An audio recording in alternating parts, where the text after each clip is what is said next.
Okay, so judges are not required to be federal citizens, or at least the Constitution doesn't require them to be. The Constitution requires that representatives, senators, and president be citizens of the United States, but does not require the judges to be citizens of the United States. This is a real problem, and I'll try to explain to you why. First, the states were free, sovereign, and independent. Second, they joined the Union, and that did not change their sovereignty.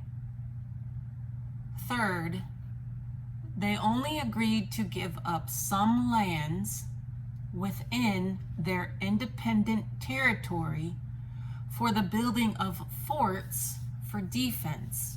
And when I say defense in here, I'm talking about the way it's written in the Constitution, which is with a C, not an S.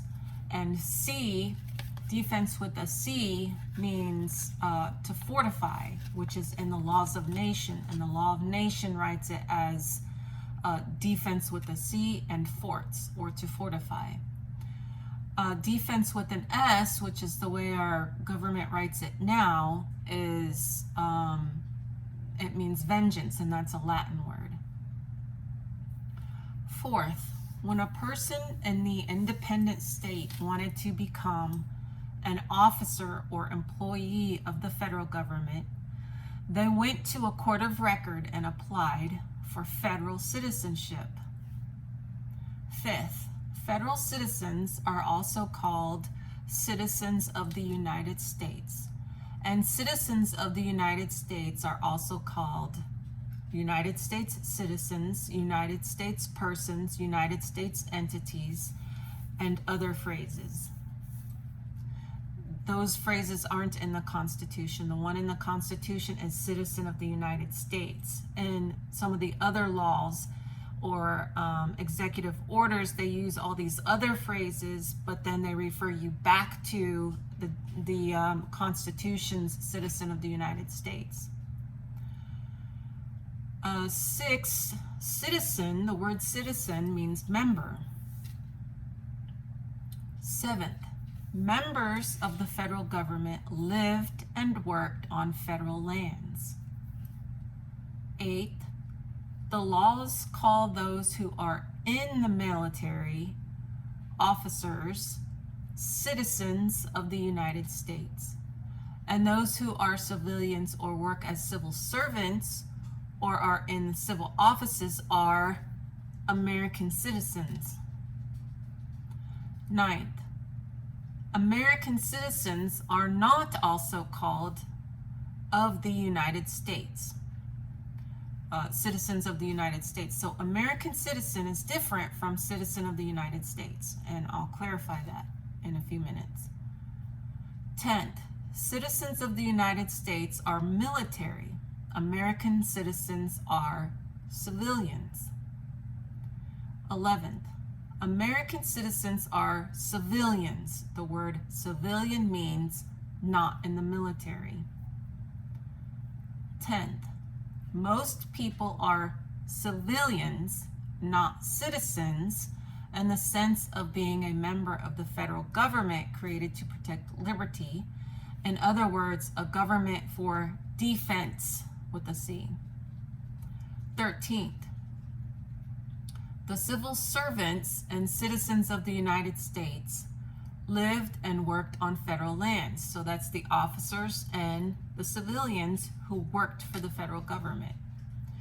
This is historical. It is in the historical records. It's not debatable. It's in the record. It's in the reports. People say reports are not laws. This is a flawed argument. It is true that reports are not laws, but laws are attached to the lands. There is no person who can make a law on someone else's lands. There are two federal lands in the Constitution: the seat of government and lands purchased. When the sovereign and independent states ceded lands to the federal government called the United States, those lands had to be purchased by the federal government. Those lands are the lands purchased. So there is a seat and lands purchased. Those are the lands in the Constitution. And the Constitution is the law of the lands. And what lands are in the Constitution? The seat and the lands purchased for defense.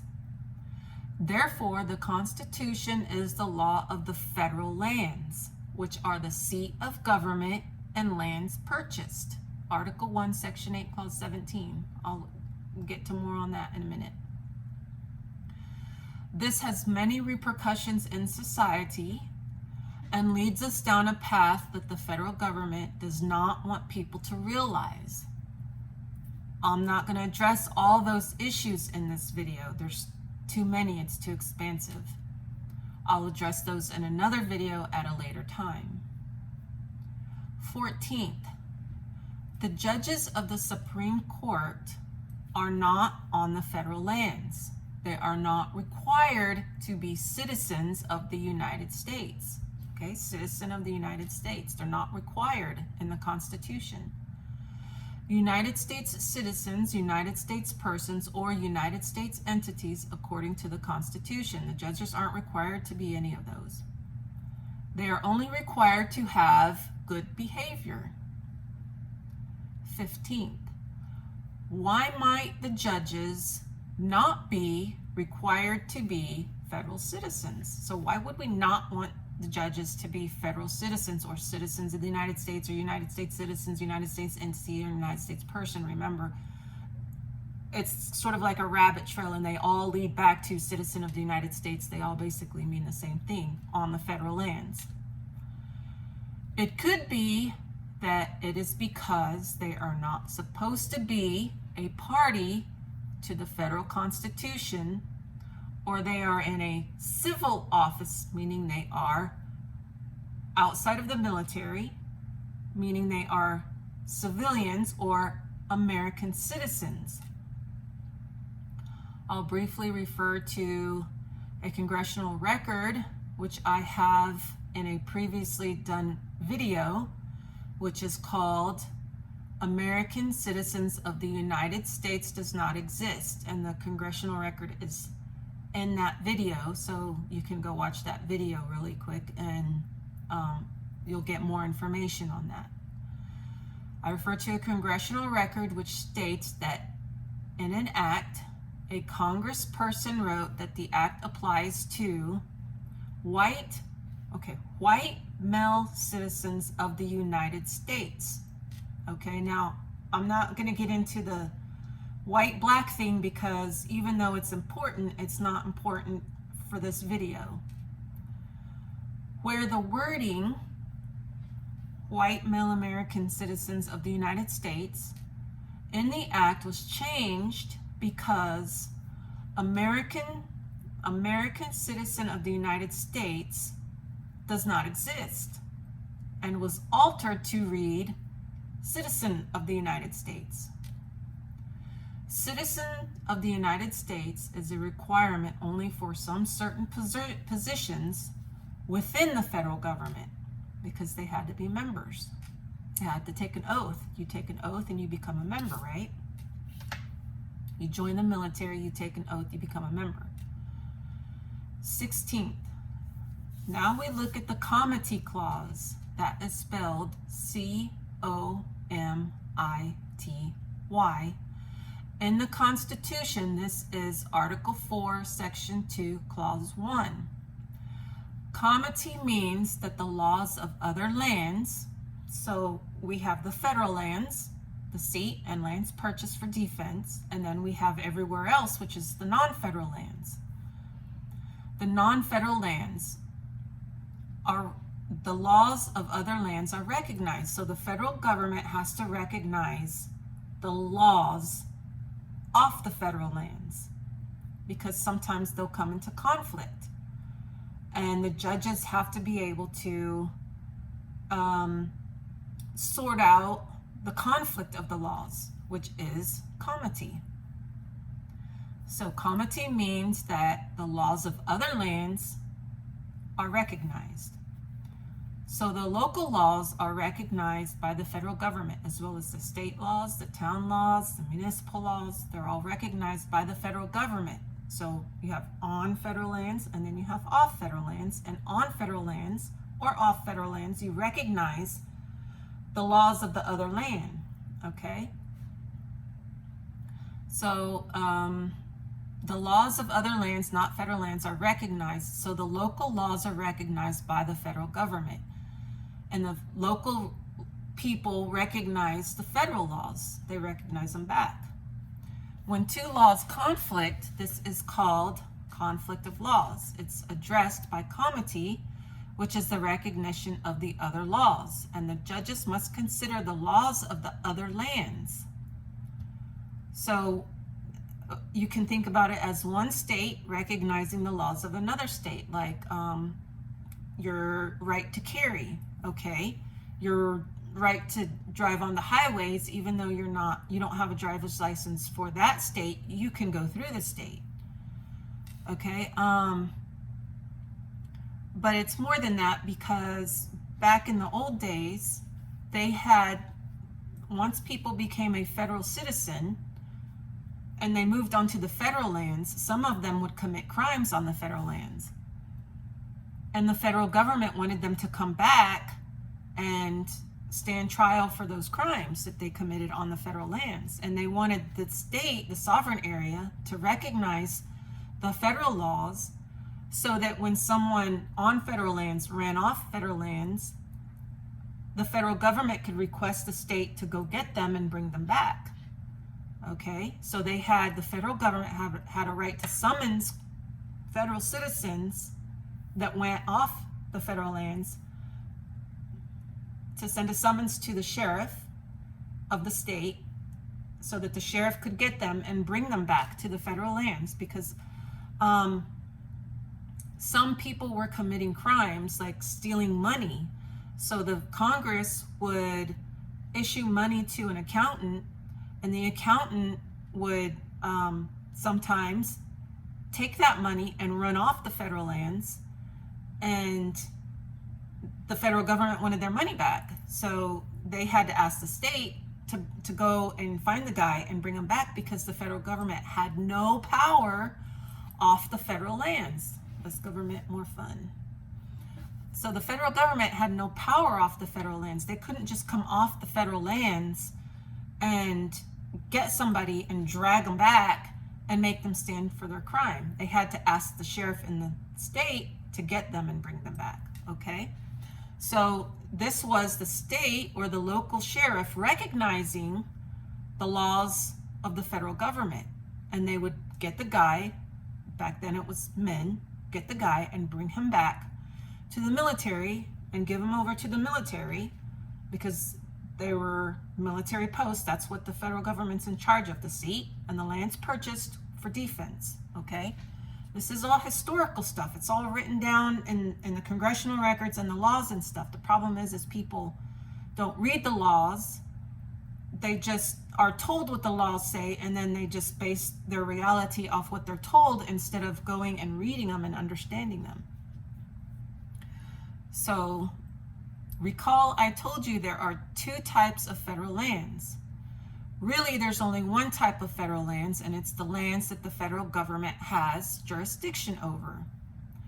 Jurisdiction means, and I'm talking about the definition that was used at the time of the writing of the Constitution, means power and authority to do a thing. Now, the Constitution has specific things the federal government can do. And then it's supposed to make laws on how it's going to do those things, not anything at once, not anywhere at once, not to anyone at once. That's why they have to get you to sign papers, because there's no individual in the Constitution other than like the specific members of Congress and the president and the judges. Those are the only specific people. Other than that, there's no specific people in the Constitution that the Constitution has power or authority over. That's why if they want to have specific power over you specifically, they have to get you to sign papers. Okay, so those two types of lands are the sea and lands purchased for defense. The rest of the lands are non-federal lands and are considered sovereign territory and are commonly called the United States of America. The United States of America. Now, recall the preamble of the Constitution, which, in a nutshell, I'm just going to tell you, this is what it says. The United States promises to do some things like promote peace, defense, and liberty for, that's an important word because a lot of times they'll leave that out, for the United States of America. Okay, so the United States is an agency that promises to do some stuff on the federal lands for the United States of America. And it promises by oath, all the members promise by oath to stay within the constitutional confines. Of course, they don't now. The United States is an agency which works for the United States of America and works on the lands ceded to it, which the United States was required to purchase, not acquire, not contract, not anything, purchase. That's what's in the Constitution. And there's, in some reports, there's a big deal made out of that word because for like banks, they didn't purchase the lands for defense. They purchased the lands, but they call it acquiring the lands, and they acquired some level of jurisdiction when they purchased those lands outside of the constitutional requirement, which was for defense. So the banks, the federal banks, were never part of defense. Okay, it's something that the people in the federal government back then in the early 1900s, late 1800s just came up with. And this was something that was debated in the congressional records for a long time, whether or not to have a bank, even after the founders said no national bank. So when it comes to the federal lands for defense purposes, they had to purchase the land. After purchasing the lands from the sovereign territory, because the people, the population in the sovereign territory, the people in the sovereign territory, they created a government for themselves. That is the sovereign government. When the states created the federal government, later on the federal government came and took over the states by military force, which was illegal and unlawful. So after purchasing the lands from the sovereign territory, the state then had to also cede by legislative act jurisdiction, so power and authority over those lands ceded just for defense purchases.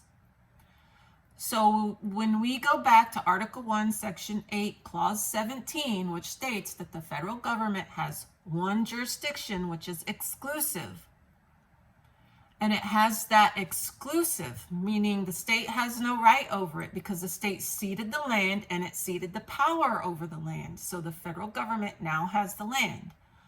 I'm not going to talk about titles and ownership and whether the federal government can actually own anything or not. Let's just set that aside and just look at what the Constitution says.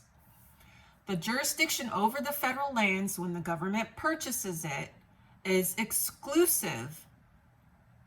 Okay, so it says it has exclusive jurisdiction or exclusive power and authority, because that's what jurisdiction means, power and authority, over the seat of government. Then in the same section, Article 1, Section 8, Clause 17, it says in this same clause that the federal government has like authority, which also means exclusive jurisdiction over the lands purchased for defense with the C. Now, it doesn't say the word defense. It uses the words forts, arsenals, docks, etc.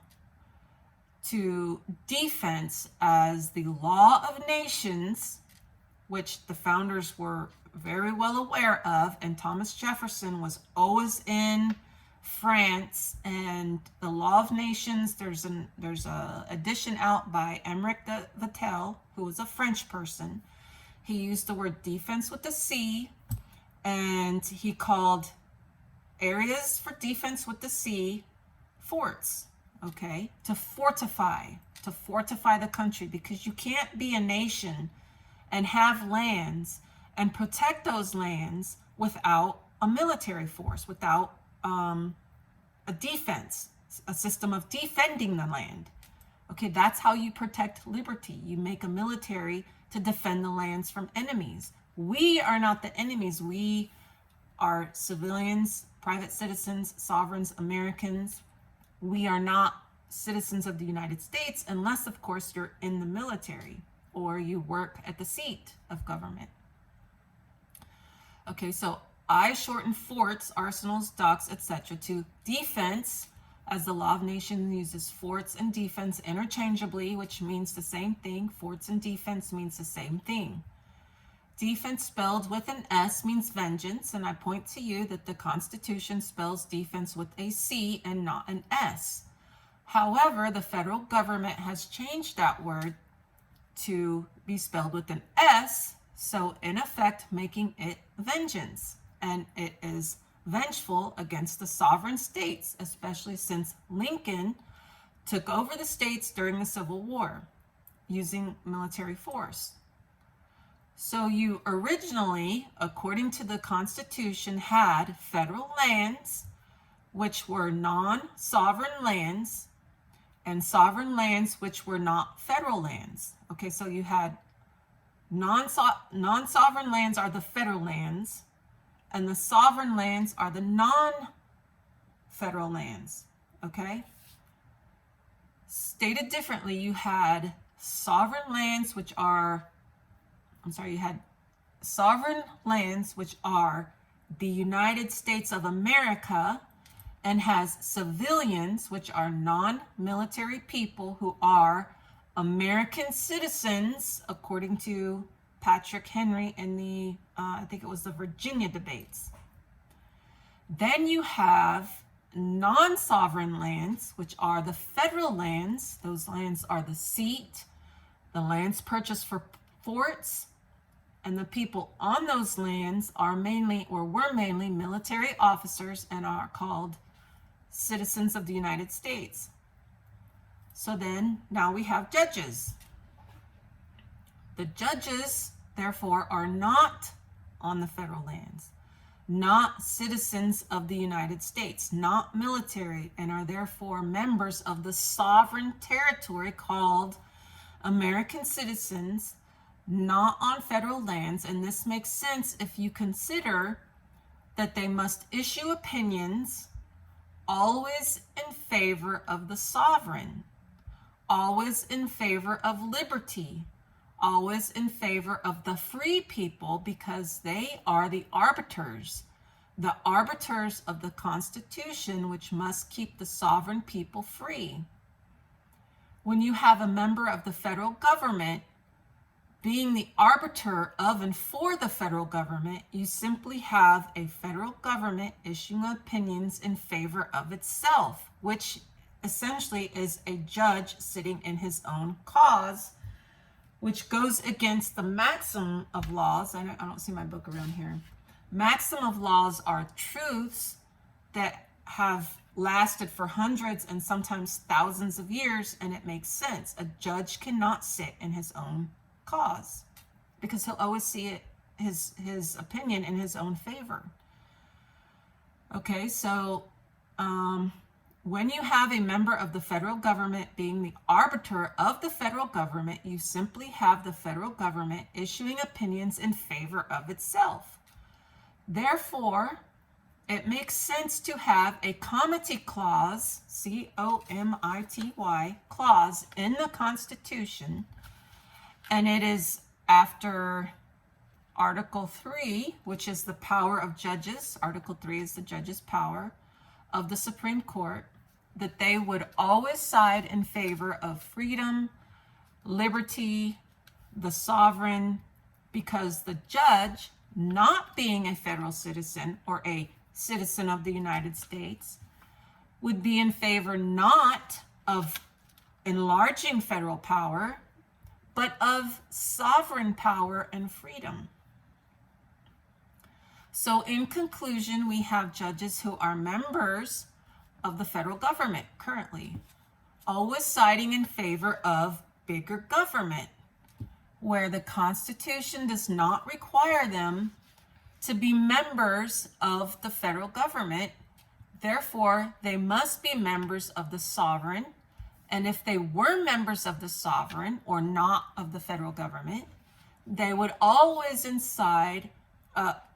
side in favor of American citizens, or as I like to call myself, a private American civilian.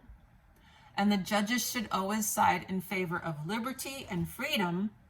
Had they all been members of the sovereign, they would have, and we would not probably be in the situation that we are in now with a super enlarged, powerful government.